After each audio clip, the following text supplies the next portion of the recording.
Olá, muito obrigado por assistir a mais esse vídeo do canal.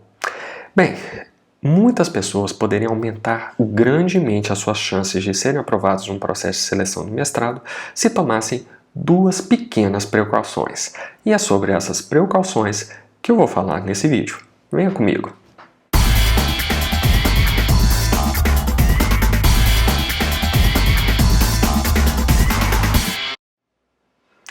Bom, durante a minha trajetória como professor de mestrado e doutorado, eu já participei de bancas de seleção de candidatos ótimos, mas que apresentavam propostas de mestrado que eram inadequadas para as linhas de pesquisa que nós tínhamos.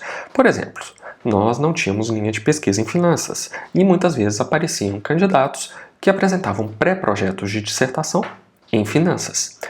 O que acontecia? O candidato é muito bom, mas você é obrigado a eliminá-lo, porque a proposta dele não se encaixa nas linhas de pesquisa do curso de mestrado. Isso é um erro que poderia ser facilmente evitado com uma simples providência. Antes de se submeter ao processo de seleção, procure os possíveis orientadores para o seu trabalho naquele curso de mestrado que você pretende fazer. Essa informação pode ser facilmente obtida nas homepages das instituições e você pode ligar e agendar um horário para conversar com esses possíveis orientadores. A maioria dos professores é muito receptiva a esse tipo de coisa.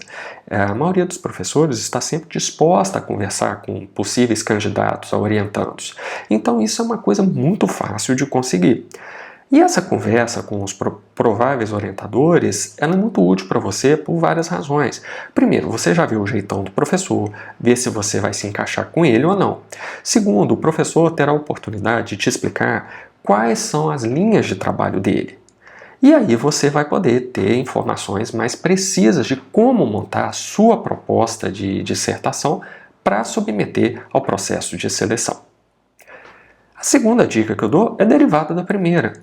Se você encontrar nesse processo de conversar com os professores, se você encontrar um que te agrade e que tenha disponibilidade de vaga para orientação, comece a trabalhar com ele.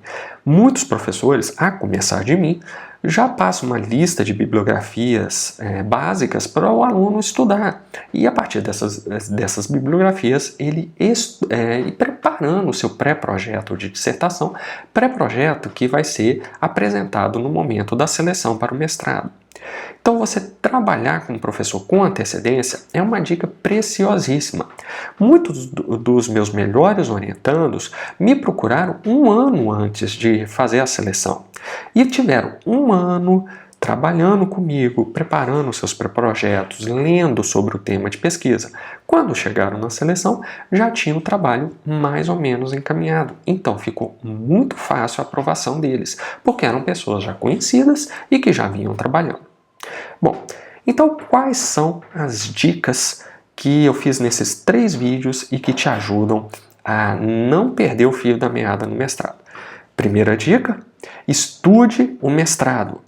Veja se realmente aquele curso que você pretende fazer atende às suas expectativas. Segunda dica, leia os editais.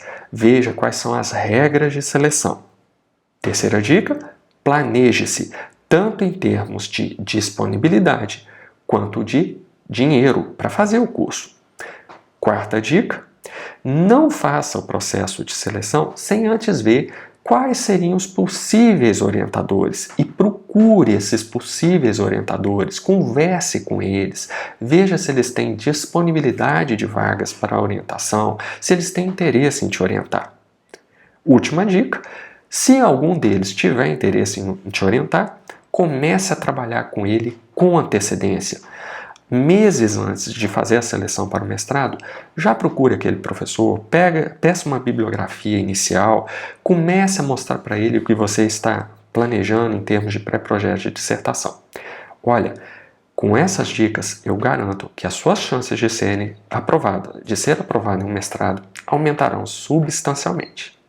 Muito obrigado pela sua atenção e até um próximo vídeo.